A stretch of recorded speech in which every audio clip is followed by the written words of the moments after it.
നമസ്കാരം. നമുക്ക് ഒരിക്കലും നോവൽ വായിക്കുന്ന പോലെ സിനിമയെ കമ്പയർ ചെയ്യാൻ പറ്റില്ല. കാരണം വായിക്കുന്ന സമയത്ത് നമ്മുടെ ചിന്താഗതികളാണ് വിഷ്വലായി വരുന്നത്. എപ്പോഴും നമ്മുടെ ചിന്തകൾ തന്നെയായിരിക്കും നമുക്ക് ഭംഗിയും. എന്നാൽ സിനിമയിലേക്ക് വരുന്ന സമയത്ത് അങ്ങനെയല്ല, ഡയറക്ടർ കാണിക്കുന്ന വിഷ്വൽസ് ആയിരിക്കും നമ്മൾ കാണുന്നത്. അതുകൊണ്ട് തന്നെ യു കാണ്ട് ബീറ്റ് എ നോവൽ എന്ന് തന്നെ പറയേണ്ടി വരും.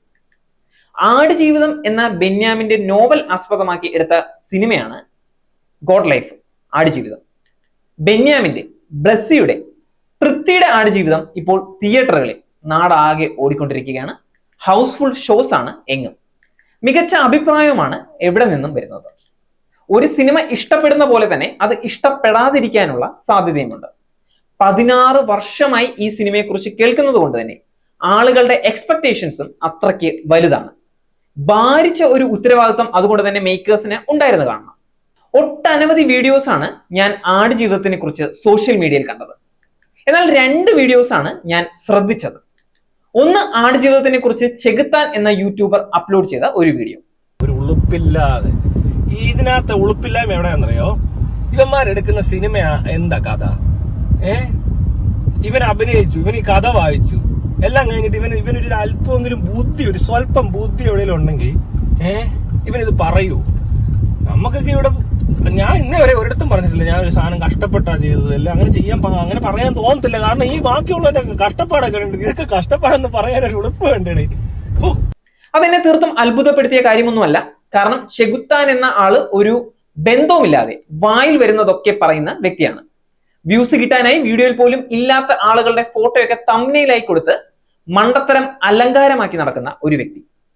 അത് ചെകുത്താൻ പറയുന്നത് കൊണ്ട് തന്നെ ആളുകൾ ആ വിലയ്ക്ക് എടുക്കില്ല എന്ന് തന്നെ നമുക്ക് കരുതാം. എന്നാൽ എന്നെ അത്ഭുതപ്പെടുത്തിയ മറ്റൊരു വിഷയം മറുനാടൻ ചാനലിൽ ഷാജൻ സ്കറിയ ആടുജീവിതത്തിനെ കുറിച്ച് പറഞ്ഞതാണ്. പൃഥ്വിരാജും മറുനാടനും തമ്മിൽ കേസുകൾ ഉണ്ടെന്നും അവർ തമ്മിൽ അത്രയ്ക്ക് നല്ല ബന്ധം അല്ലെന്നും എല്ലാവരെയും പോലെ എനിക്കും അറിയാവുന്ന വിഷയമാണ്. എന്നിരുന്നാലും ഷാജൻ സ്കറിയ പൊതുവെ സിനിമയെക്കുറിച്ച് ഒന്നും പറയുന്ന വ്യക്തി അല്ലാത്തത് കൊണ്ട് എന്തെങ്കിലും കാര്യമായ കാര്യം കാണും എന്ന അർത്ഥത്തിൽ ഞാൻ ആ വീഡിയോ കണ്ടു തുടങ്ങി.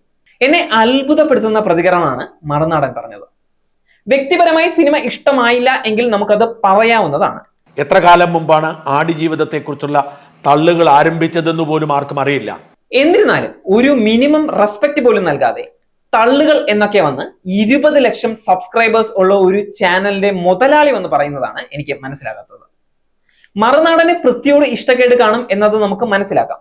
പക്ഷെ ആ ഇഷ്ടക്കേട് എന്തിനാണ് വർഷങ്ങളെടുത്ത് കഷ്ടപ്പെട്ടെടുക്കുന്ന ഒരു സിനിമയിൽ മൊത്തമായി കൊണ്ട് വിതറുന്നത് എന്ന് വ്യക്തമാകുന്നില്ല. ദംഗൽ എന്ന സിനിമയ്ക്ക് വേണ്ടി അമീർ ഖാൻ ബോഡി ട്രാൻസ്ഫോർമേഷൻ ചെയ്തിട്ടുണ്ടായിരുന്നു. വെറും 10 സെക്കൻഡിലും താഴെയായിരിക്കണം ആ സീൻ സിനിമയിൽ ഉണ്ടായിരുന്നത്. എന്നാൽ മാസങ്ങളോളം അതിനുവേണ്ടി അമീർ ഖാൻ ബോഡിക്ക് വേണ്ടി വർക്ക് ചെയ്തിട്ടുണ്ടായിരുന്നു. അതുപോലെ തന്നെയാണ് പൃഥ്വി ഈ സിനിമയ്ക്ക് വേണ്ടിയും ചെയ്തിട്ടുള്ളത്. 35 കിലോയോളം കുറച്ചു എന്നാണ് പറയപ്പെടുന്നത്. എന്നാൽ ഒരു കുളിക്കുന്ന സീനിൽ മാത്രമാണ് ശരീരം പൃഥ്വി കാണിക്കുന്നത്. ഈ 35 കിലോ കുറച്ചു എന്നതൊക്കെ ഉള്ളത് എനിക്ക് മനസ്സിലായില്ലായിരുന്നു. പക്ഷെ ഒടുവിൽ അദ്ദേഹം ഉടുപ്പെല്ലാം ഊരി കുളിക്കാൻ പോകുന്ന ഒരു സീനുണ്ട്. ആ സീനിൽ കണ്ടപ്പോൾ മനസ്സിലായി ശരീരത്തിൽ വലിയ കുറവുണ്ടായിരുന്നു. ആ ഒരു സീൻ മാത്രമാണ് അത് ബോധ്യപ്പെടുത്തുന്നത്. അതിനുവേണ്ടി മാത്രമേ 35 കിലോ കുറച്ച് പട്ടിണി കിടക്കേണ്ട ഒരു കാര്യം ഉണ്ടായിരുന്നില്ല. കഷ്ടപ്പെട്ടു എന്ന് കരുതി മുഴുവൻ സമയവും ശരീരം ഊരി കാണിക്കാൻ സാധിക്കുന്ന കാര്യമല്ലല്ലോ. അല്ലെങ്കിൽ തന്നെ 3 നേരം ബിരിയാണിയും കഴിച്ച് വെയിൽ എന്തെന്നും പോലും അറിയാതെ AC സ്റ്റുഡിയോയിൽ ഇരുന്ന് പറയുന്ന പോലെയല്ല സിനിമ എന്ന് എന്നെക്കാളും നന്നായി വർഷങ്ങളുടെ എക്സ്പീരിയൻസ് ഉള്ള ചാനൽ മുതലാളിക്ക് അറിയാവുന്ന കാര്യമായിരിക്കും.